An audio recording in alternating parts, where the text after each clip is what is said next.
할렐루야. 네, 아멘.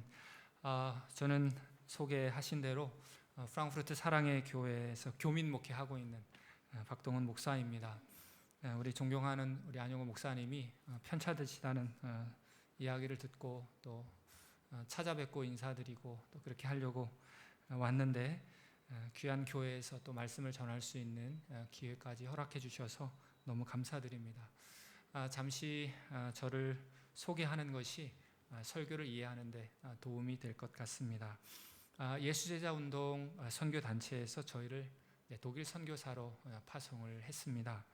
2005년도에 저희들이 독일에 들어갔고요. 한 10년간 독일에 캠퍼스 사역을 하면서 또 동시에 제가 섬기는 프랑크푸르트 사랑의 교회에서 청소년 그리고 청년 사역을 했습니다. 그리고 그 프랑크푸르트 사랑의 교회에서 2015년부터 담임 목회를 시작해서 만 이제 7년째 목회를 하고 있습니다. 저는 89년도에 독일이 통일되는 모습을 TV에서 지켜보면서 독일에 대한 막연한 기대감을 품었던 것 같아요. 그래서 독일 문학을 전공하게 됐습니다. 그리고 1997년도에 선교 대회에서 선교사로 또 헌신을 했고, 그리고 이제 1999년도에 이제 훈련을 받는 가운데 우리 안영호 목사님이 마태복음 강의를 저희들에게 해주셨어요. 보통 벌써 23년의 시간들이 흘렀는데 그 가운데 또 여러 교제의 시간들을 갖게 되었습니다. 그리고 2001년도에 혼자 이제 동유럽 5나라를 순방하게 됐습니다. 탐방이죠. 헝가리, 루마니아, 불가리아, 세르비아, 크로아티아 이 5나라를 돌면서 하나님, 제가 갈 나라가 어디입니까? 이렇게 물으면서 이렇게 다녔던 기억이 있습니다.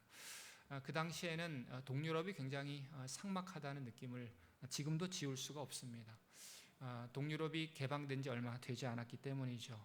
그리고 한인 선교사님들이 많이 무시를 당했던 것 같아요. 왜냐하면 동유럽은 사실 잘 살지는 못하지만 유러피언이라는 생각을 갖고 있기 때문에 아시아 사람들을 굉장히 이렇게 무시했고, 또 한국이 잘 알려지지 않았기 때문에 뭐 중국 사람으로 그렇게 많이 보았던 것 같습니다. 그러면서 참 이 동유럽에서 사역하시는 선교사님들 참 대단하시다는 생각을 갖게 됐습니다. 그리고 이제 헝가리로 이제 가기로 이제 결정을 하고 준비하고 있었는데 하나님께서 이제 독일의 사역자가 필요하다는 요청을 저희들이 듣게 하셨습니다. 오늘 말씀의 제목처럼 이제 건너와서 우리를 도우라라는 하나님의 음성이었습니다. 저는 오늘도 하나님의 음성이 저를 통해서 여러분들에게 들려지게 되기를 바랍니다. 그리고 또한 주실 은혜를 정말 사모하시고 들려지는 말씀이 또 여러분과 저를 더욱더 풍성하게 만들 줄로 믿습니다. 할렐루야. 네. 하나님의 복음이 전파되는데 많은 사람들이 참 크게 쓰임 받았죠. 그 가운데 중요한 인물이 바로 사도 바울 아니겠습니까? 사도 바울이 사도행전 13장 그리고 사도행전 14장에서 1차 선교 여행을 마치게 됩니다. 그리고 사도행전 16장에서 이제 2차 선교 여행을 떠나게 되죠. 2차 선교 여행을 떠날 때 사도 바울의 주된 관심이 있었습니다. 그것은 1차 전도 여행 때 개척했던 그 교회를 돌보고 또 방문한 후에 격려하고 또 에베소 지역으로 가려고 했었습니다. 그런데 이상하게도 성령 하나님께서 사도 바울과 그 선교팀이 가는 그 길을 막았다고 하는 거죠. 오늘 6절 말씀을 보니까 한번 같이 읽겠습니다. 성령이 아시아에서 말씀을 전하지 못하게 하시거늘 그들이 부르기아와 갈라디아 땅으로 다녀가 7절 말씀도 같이요. 무시아 앞에 이르러 비두니아로 가고자 애쓰되 예수의 영이 허락하지 아니하시는지라. 한번 우리가 생각해 볼 수 있습니다. 아시아에서 말씀을 전하지 못하게 성령 하나님이 막으셨다는 거죠. 그래서 부르기아와 갈라디아 땅으로 다니어 가면서 무시아 앞에 이르러 비두니아로 이젠 가려고 애를 썼는데 이젠 또다시 예수의 영, 성령 하나님이 그 길을 허락하지 않으셨다는 것입니다. 근데 우리가 한번 생각해 볼 때 사도 바울이 복음을 전하기 위해서 아시아 지역으로 가려고 했던 그 열정, 또 비두니아로 가려고 했던 그 뜻 자체가 사실 얼마나 소중하고 귀합니까? 바울의 계획은 누가 봐도 문제가 없었습니다. 참 훌륭했습니다. 자, 그런데 성령님이 그 길을 막으셨다는 거죠. 아시아로 가는 길도 막으시고 비두니아로 가는 길도 막으시고 도대체 어디로 가라고 하시는 뜻일까? 그러면 왜 성령님께서 그 길을 막으셨을까? 우리는 유추해 볼 수 있습니다. 아, 그것은 하나님의 뜻이 아니었구나. 근데 우리가 참 이해가 되지 않습니다. 하나님의 일을 계획하고 하나님의 일을 진행해도 하나님의 뜻이 아닐 수 있다는 것입니다. 무엇을 우리가 생각해야 될까요? 우리가 하나님의 일을 할 때도 하나님의 방식에 맞아야 되고 하나님의 때에 맞아야 되고 하나님의 뜻에 맞아야 한다는 것이죠. 그렇기 때문에 우리는 주님 앞에 계속해서 기도하며 구해야 되는 것입니다. 물론 이제 하나님께서 추후에 사도 바울이 가려고 했던 에베소 지역, 또 골로새 지역, 아시아로 가는 그 길을 여셨습니다. 그러나 지금 당장 그 길을 하나님이 막으셨다고 하는 것이죠. 그런데 하나님께서 사도 바울이 가는 길을 막은 것은 여기만이 아닙니다. 로마서 1장 13절 말씀을 한번 같이 읽겠습니다. 형제들아, 내가 여러 번 너희에게 가고자 한 것을 너희가 모르기를 원하지 아니하노니 이는 너희 중에서도 다른 이방인 중에서와 같이 열매를 맺게 하려 함이로되 지금까지 길이 막혔도다. 지금까지 길이 막혔다.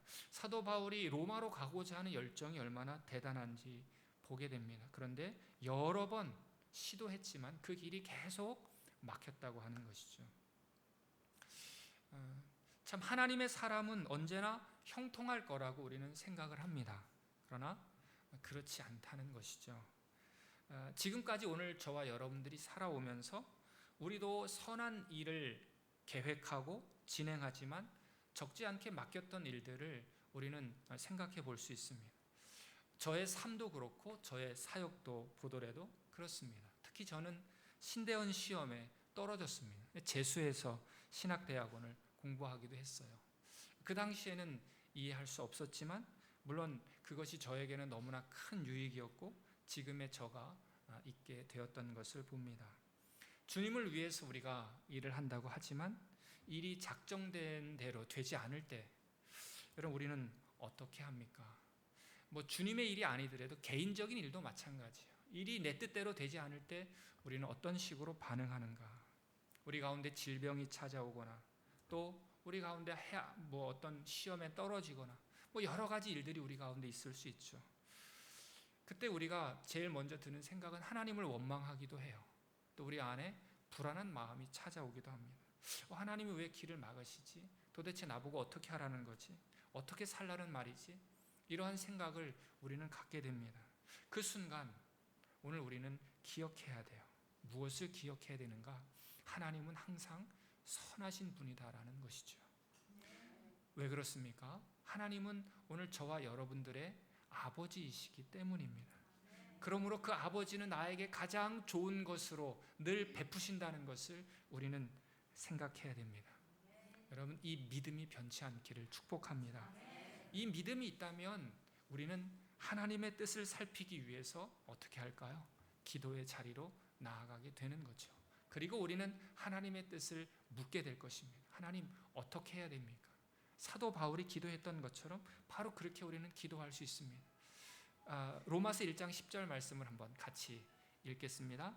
어떻게 하든지 이제 하나님의 뜻 안에서 너희에게 나아갈 좋은 길 얻기를 구하노라. 아멘. 길이 막혔지만 로마의 이 성도들을 위해서 사도 바울은 지금 항상 계속 기도하고 있는 것을 우리는 보게 됩니다. 하나님의 뜻 안에서 너희에게로 나아갈 좋은 길 얻기를 지금도 기도하고 있다. 길이 막혀도 또다시 기도하고 길이 막혀도 또다시 기도하는 사도 바울을 보게 되죠. 바울은 감옥에 있을 때에도 에베소 성도들을 향해서 또 빌립보 성도들을 향해서 기도로 나아가는 모습을 보게 돼요. 데살로니가 교회 성도들을 향해서는 쉬지 말고 기도하라고까지 말하고 있습니다. 자, 그렇다면 그렇게 요청하는 사도 바울은 기도의 사람이라는 것을 우리는 말씀을 통해서 보게 되죠.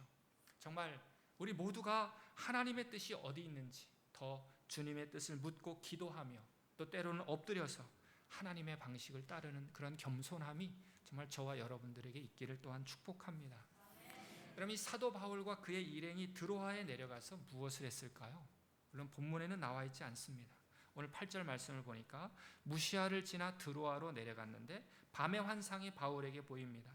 마게도냐 사람이 하나가 서서 그에게 청하여 이르되 마게도냐로 건너와서 우리를 도우라. 저는 여기서 드로아로 내려갔는데 밤의 환상이 이렇게 성경에 나오지만 저는 드로아로 내려가서 그 밤에 사도 바울과 그의 일행이 기도하지 않았을까 생각이 됩니다. 그래서 그렇게 밤에 기도하고 있을 때 환상을 하나님이 보여주신 것이다. 그렇게 저는 해석을 합니다. 그래서 하나님이 열어주신 땅은 어디였느냐? 마게도냐였습니다. 마게도냐는 지금의 동유럽이죠. 사도 바울은 이 유럽의 관문으로 나아가는 드로아에서 마게도냐 사람이 와서 우리를 도와달라는 환상을 보게 된 것이죠. 그러니까 하나님의 입장에서 봤을 때 그때 그 당시 유럽 땅에 복음이 들어가는 것이 먼저였던 것입니다.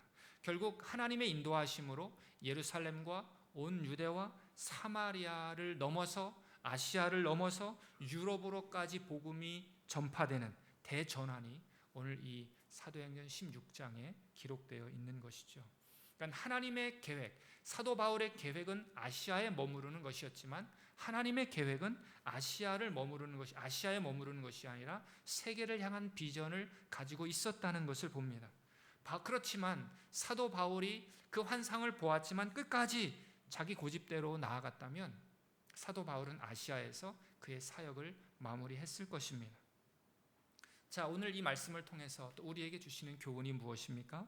하나님은 순종하는 사람을 통해서 일하신다는 것이죠. 또한 선교는 철저하게 하나님의 주권 가운데 있다는 것을 보게 됩니다. 그렇습니다. 하나님께서 선교의 주인이시고 주체이시다. 물론 선교만이 아닙니다. 이 세상의 모든 세계 역사의 주권도 하나님 안에 있습니다. 한 나라의 주권자를 세우는 것도 바로 하나님의 주권 안에 있는 것이죠. 교회도 오늘 우리가 섬기고 봉사하고 기도하지만 하나님의 주권 안에 있는 것입니다. 나의 인생도 나의 주인은 하나님이시고 하나님의 주권 안에 오늘 저와 여러분들이 있다는 것입니다. 그럼 아프리카 선교사였던 리빙스턴도 원래 목적지는 중국이었습니다. 그러나 하나님께서 그 길을 막으시고 아시아로 가게 했고, 인도 선교사 윌리엄 캐리도 그가 가야 할 길은 남태평양이었습니다. 그러나 하나님께서는 인도로 옮겼습니다. 우리나라에 배 타고 들어와서 성경을 전하고 순교한 영국의 토마스 선교사도 그의 목적지는 중국이었습니다. 그러나 그곳에서 아내가 죽고 선교의 방향을 한국으로 틀었다고 하는 것이죠. 이것이 선교 역사에 흔하게 나타나는 하나님의 방식입니다. 저의 삶과 사역도 마찬가지고 여러분도 마찬가지일 것 같습니다. 여러분의 삶도 성령의 인도하심 속에 그리고 하나님의 계획 속에 있음을 깨닫게 되기를 축복합니다. 그럴 때 우리는 어떠한 상황이 나에게 찾아온다 할지라도 우리는 두려워하지 않고 우리는 조바심 내지 않고 우리는 마음의 평안을 어떤 상황 가운데서도 누릴 수 있는 것입니다. 그래서 나의 주인이신 하나님께 날마다 순종하며 나아가시기를 축복합니다. 그렇다고 아무 계획을 세울 필요가 없다는 뜻은 아닙니다. 우리가 계획할지라도 그 걸음을 인도하시는 분은 우리 하나님이신 줄로 믿습니다. 오늘 10절 말씀을 한번 같이 읽겠습니다. 바울이 그 환상을 보았을 때에 우리가 곧 마게도냐로 떠나기를 힘쓰니 이는 하나님이 저 사람들에게 복음을 전하라고 우리를 부르신 줄로 인정함일라라. 아멘. 자, 이제는 마게도냐로 떠나기를 힘썼습니다. 그 전에는 어떻게 했습니까? 7절에 비두니아로 가고자 애썼습니다. 그러나 하나님의 뜻을 발견한 사도 바울은 이제 마게도냐로 떠나기를 힘썼습니다. 여러분과 저도 정말 사도 바울이 드로아에서 보았던 그 환상을 오늘 저와 여러분들도 꿈꾸게 될 수 있기를 바랍니다. 와서 우리를 도와주십시오 라고 하는 이 주변에 믿지 않는 자들의 음성이 있습니다. 그 음성에 귀를 기울일 수 있기를 또한 축복합니다. 또 땅끝까지 복음을 전하라고 성경은 계속해서 우리에게 말씀하고 있는데 우리가 말씀을 묵상할 때마다 주님의 말씀이 내 귀에 들려서 그 말씀에 순종하게 되시기를 바랍니다. 그리고 가장 귀한 예수, 우리가 전해야 될 그 예수 그리스도에게 사로잡히는 우리 모두가 되기를 또한 바랍니다. 또한 예수의 꿈인 하나님의 나라를 이루는 삶을 여러분의 가정과 또 여러분의 직장과 또 학교와 그리고 교회에서 이루게 될 수 있기를 바랍니다. 자, 이제는 잠시 사도 바울이 복음을 전했던 땅 유럽에 대해서 잠깐만 이야기를 나누도록 하겠습니다. 유럽은 지난 2000년간 기독교 문화의 꽃을 피웠다고 해도 과언이 아니죠. 또한 500년 전에 독일과 또 유럽에서 종교 개혁이 시작되었습니다. 그리고 17세기가 되면서 경건주의 운동이 일어나게 되죠. 그리고 이제 교회가 이제 종교 개혁으로 시간이 흐르면서 점점 제도화되고 교리화되고 정말 죽어갔던 기독교 신앙에 다시 한번 활력을 불어넣는 일들이 이 경건주의 운동으로 시작이 되었습니다. 그리고 18세기에 넘어가면서 영국의 대회개운동, 대각성운동이 일어나서 성령의 강력한 역사가 유럽 땅을 지배하게 되죠. 이렇게 17세기 그리고 18세기에 일어났던 이 경건주의 운동, 그리고 이 일들을 통해서 회개운동이 일어나고 또 성령의 임재를 추구하는 기도운동과 그리고 이제 전 세계를 상대로 선교사를 파송하는 선교운동, 기도운동과 선교운동 두 축이 유럽에서 일어나게 됩니다. 우리가 잘 아는 조지 뮬러, 고아들의 아버지라고 하죠. 영국에서 활동했던 사람도 사실 독일에서 파송한 선교사입니다. 자, 이러한 어떤 경건주의 운동과 또 영국의 대각성 운동을 통해서 이것이 미국으로 건너가게 되죠. 그래서 미국에서 대회개 운동, 대각성 운동이 일어나게 되고 미국 학생 복음의 역사들이 또 하나님 젊은 사람들에게 복음을 전하는 그런 운동들이 일어나게 됩니다. 자, 이렇게 이 기독교의 영향으로 유럽은 정치, 경제, 사회, 문화 모든 면에서 사실은 기독교 정신이 배어 있다고 할 수 있습니다. 유럽의 전통은 바로 기독교 터 위에 세워졌다는 것이죠. 그렇지만 오늘날의 독일과 그리고 유럽을 볼 때 창조주 하나님을 제거하려는 일들이 계속해서 일어나고 있습니다. 그 일은 과학에서, 문학에서, 예술에서, 철학에서, 신학에서, 다방면에서 활동하고 있습니다. 특별히 영국과 또 이 독일에서 버스로 캠페인 운동이 벌어졌습니다. 그 문구는 이것이었습니다. 아마도 하나님은 없을 것이다. 이제 걱정을 멈추고 당신의 인생을 즐겨라 라는 캠페인 문구를 버스에 부착을 했습니다. 그래서 버스 60대를 타고 4주간 유럽을 다니기도 했습니다. 지금 현재 독일과 유럽은 기독교에 반하는 반기독교, 성경에 반하는 반성경적 국가 건설을 이룩하려고 유럽에 있는 모든 나라들은 그렇게 활발하게 움직이고 있습니다. 그 가운데 이 독일과 유럽 교회는 함구하고 있습니다. 독일 신학은 자유주의 신학을 태동하게 되죠. 프리드리히 슐라이어마흐라는 그 사람이 자유주의의 아버지라고 할 만큼 정말로 하나님의 모든 말씀들을 다 무차별하게 짓밟은 사람이었습니다. 그 당시 18세기 또 19세기 이 유럽에서는 인간의 이성이 높아지게 되는 때였고 과학이 발달하는 그러한 시대였습니다. 이것이 신학에도 영향을 미친 거죠. 그래서 성경에 나와 있는 모든 이성으로 이해할 수 없는 그런 기적들, 과학으로 입증할 수 없는 그러한 것들을 다 그냥 신화로 취급해 버리게 되었습니다. 그러니까 하나님께서 이 세상을 창조하셨다는 것을 믿을 수 없으니까 그것도 빼버리고, 예수님이 처녀의 몸으로 태어났다는 것을 믿을 수 없으니까 그것도 빼버리고, 예수님이 부활하셨다는 것도 빼버리고, 예수님이 승천하셨다는 것도 빼버리고, 그러면서 이제 신학과 과학을 좀 함께 엮어가자라는 그런 운동이 벌어지게 됩니다. 이제 앙리 베르고송이라는 프랑스의 학자인데 1859년에 태어나서 1941년에 죽은 사람입니다. 그 사람이 주창한 것이 뭐냐면 진화론적 창조론입니다. 그것이 한국에도 도입되어서 지금 여러 가지 어려움을 일으키고 있는 것 같아요. 무슨 말이냐? 이 진화론적 창조론이라는 말은 창조를 다 믿을 수 없는 거죠. 그러니까 기독교 신학과 진화론을 접합시키는 일입니다. 그러니까 하나님이 우주를 창조했을 때 생명체에게 진화 능력을 부여했다는 것이죠. 그래서 현대 다양한 생태계들이 생겨나게 되었고 인간도 그중 하나인 것입니다. 그러니까 하나님이 말씀으로 사자를 창조하시고 호랑이를 창조하시고 인간을 창조하신 것을 이해할 수 없는 것이죠. 어떻게 그런 일들이 있느냐. 그러니까 진화의 과정을 거쳐서 수백만 년 동안의 아메바부터 시작해서 이 수십만 년까지, 그래서 사람으로까지 진화하게 되었다. 이러한 학설이라면, 이러한 것이라면 우리는 믿을 수 있겠다라는 것이죠. 근데 이것이 독일에 있는 목사님들도 그렇게 믿고 있습니다. 자유주의자들은 성경에서 신화적으로 모든 것을 해석한 자유주의자들은 예수님이 하나님이라는 것을 거부하게 됩니다. 자, 그러니까 어떤 일이 벌어집니까? 예수님이 2000년 전에 태어나긴 했는데 윤리적으로 도덕적으로 뛰어난 사람으로만 이해하는 것이죠. 그러니까 신학생들이 신학교 가서 자유주의 신학을 배우면서 이제 교회에 가서 또 설교를 해야 되는데 자유주의 신학으로 설교하게 됩니다. 그러니까 성도들이 교회 가서도 은혜를 받을 수가 없는 거죠. 그냥 더 이상 교회를 나아갈 필요가 없는 것입니다.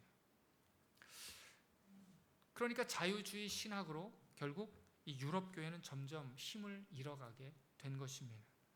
또 공산주의 이론을 만들었던 칼 마르크스, 이제 독일 사람입니다. 칼 막스라고 부르는데요. 1818년에 태어나서 1883년에 죽은 사람인데, 그로 인해서 사회주의 공산주의 그런 이론을 만들어서 지구의 반이 사회주의 공산주의의 영향 아래 있게 되었습니다. 그래서 러시아 혁명으로 얼마나 많은 사람들이 숙청되었고, 중국의 혁명으로 얼마나 많은 사람들이 희생되었고, 우리 북한과 또 많은 나라에서 그러한 일들이 일어나고 있는지 몰라요.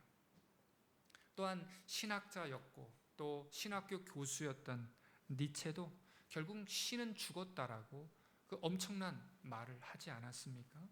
근데 이런 사람들이 이 독일과 유럽에 너무 많은 거예요. 독일 정부가 2016년에 동성 결혼을 합법화하게 됩니다. 그런데 흥미로운 사실은 많은 나라들은 항상 교회가 동성애 문제에 있어서만큼은 국가의 결정을 뒤따르는데 독일은 앞서갑니다. 교회가 먼저 동성애 결혼을 합법화했습니다. 그리고 국가를 지도하고 있는 그런 현실입니다. 한국의 퀴어 축제가 사실 많은 물의를 일으키고 있는데 이러한 축제도 이 쾰른에서 많이 일어나고 있습니다. 근데 세상은 그렇다고 쳐도 사실 비공식적으로 이 독일 교회 쾰른 중심으로 라인마인 지역 교회에 약 30명 이상의 동성애자 목회자들이 있습니다. 그러니까 게이, 레즈비언 그런 목사님들이 30명 라인마인 지역에 한 노회 그렇다는 거죠. 그러니까 독일 노회가 국가교회에 속한 그 노회가 한 20개 정도 되니까 산술적으로만 따져도 한 600명 이상의 동성애자 목회자들이 있다는 것으로 추정할 수 있습니다. 물론 그 수는 저는 많이 떨어지지 않나 이렇게 생각을 해봅니다. 그런데 교인들도 동성애자 목회자들을 그냥 보통 목사님으로 받아들이고 있고 나는 동성애자라고 떳떳하게 이야기를 합니다. 저희가 세를 내서 있는 그 교회 목사님들도 목사님 가운데 또 동성애자 한 분이 또 계셨던 것으로 계셨던 이 일들이 있었습니다. 근데 이것이 문제가 되지 않는다는 것이죠. 저는 한국 교회가 정말 유럽 교회를 반면 교사로 삼아야 된다고 생각합니다. 한국 사회와 교회가 직면한 문제를 우리 멀리서 독일에서 보니까 이 차별금지법이더라고요. 여기에 이제 동성애법을 끼워 넣는 거죠. 그래서 국회의 동의를 얻어서 법제화하려는 그런 노력들, 그런 시도들을 보게 됩니다.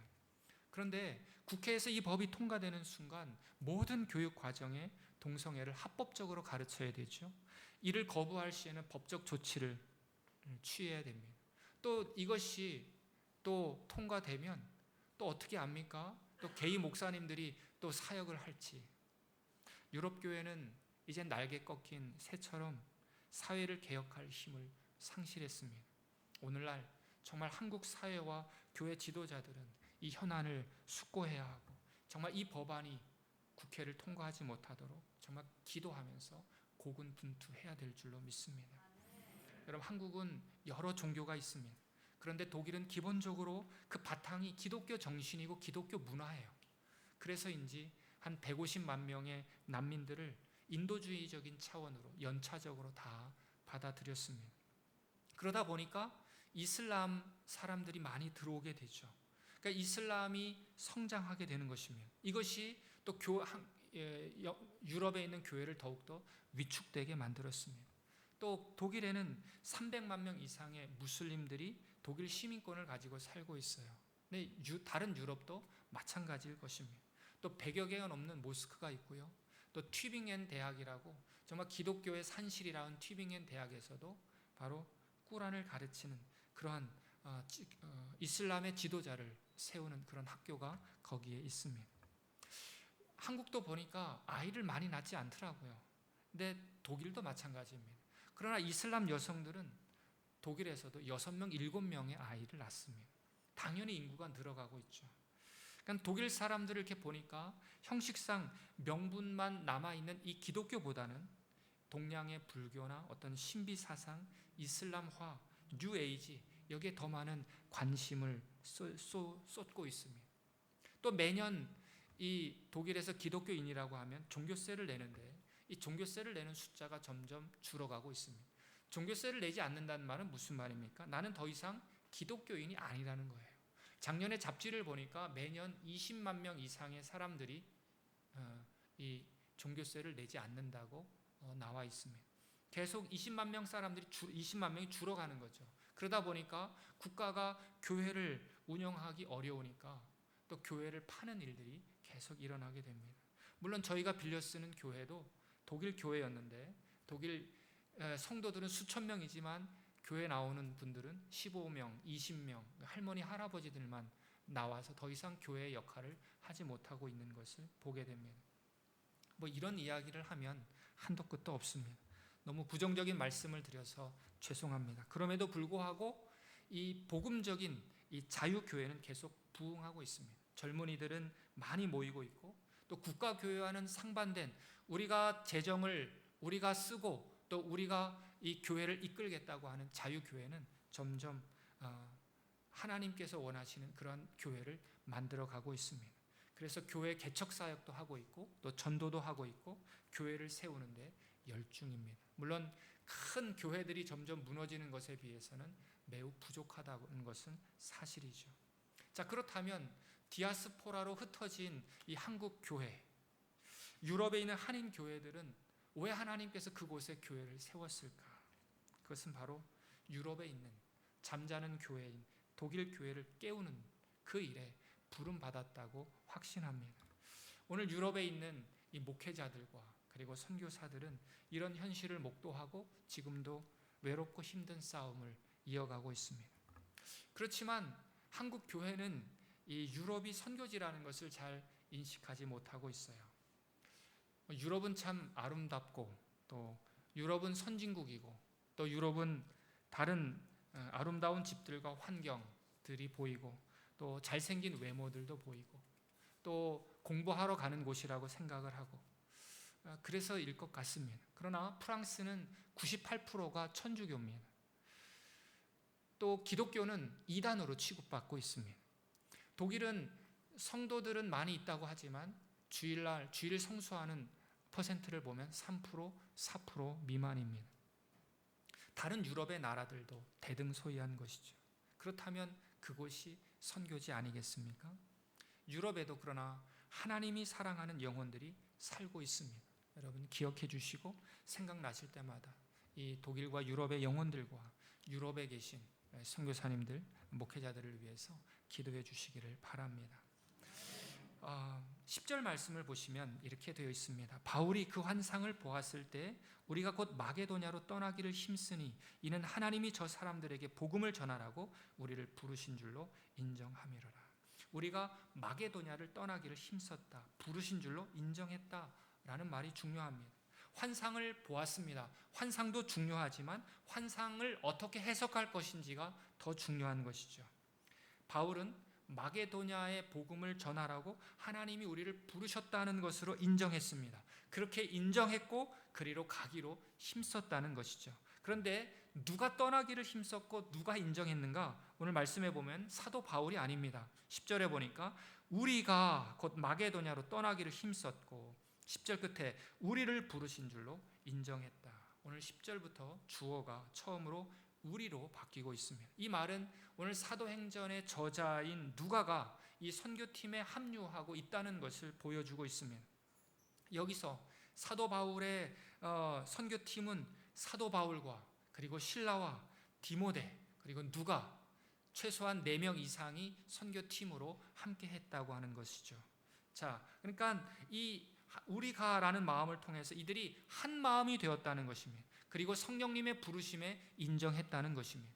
오늘 기흥 지구촌 교회가 하나님의 일을 하는데 정말 한 마음이 되어서 이 시대에 하나님께 쓰임 받는 교회가 될 수 있기를 축복합니다. 이 마게도냐인의 간절한 부름이 사실 지금도 이어지고 있습니다. 그런 부르심에 응답하여 나아갔던 이 바울과 그의 일행들처럼 오늘 우리도 기도하며 성령님의 음성에 날마다 귀를 기울이게 되기를 또한 바랍니다. 물론 우리는 어디든 가야 됩니다. 도처에서 일하자는 외침이 우리가 귀를 기울이고 있으면 어디든 들리고 있습니다. 저는 이 기흥 지구촌 교회가 하나님의 부르심에 응답하여 정말 이 지역 사회를 복음화하고 오늘 기흥 지구촌 교회에게 주신 사명을 잘 감당할 수 있기를 또한 축복합니다. 또한 오늘 10월에 있는 그런 전도 축제를 통해서 많은 영혼들이 주께 돌아오고 정말 복음의 빛을 비추자 오늘 이 표어에 합당한 삶을 꼭 사시게 되시기를 바랍니다. 저는 마지막으로 한국 교회가 정말 유럽 교회를 답습하지 않기를 또한 바랍니다. 교회가 변해야 한국 사회가 변하죠. 성도가 변해야 직장이 변하고 사회가 변하는 것입니다. 여러분 한국 교회가 1903년과 그리고 1907년에 원산과 그리고 평양 대부흥 운동의 위대한 역사를 가지고 있어요.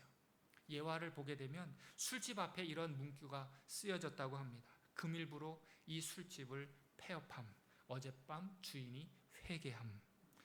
성령의 역사로 평양과 원산의 거룩한 도시로 변했던 것, 이것이 한국 기독교 역사에 남아 있습니다.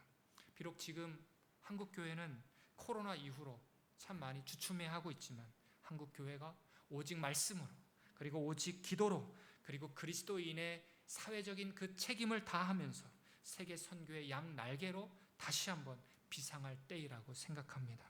이 일에 정말 기흥 지구촌 교회가 크게 쓰임받게 되기를 축복합니다. 기도하겠습니다.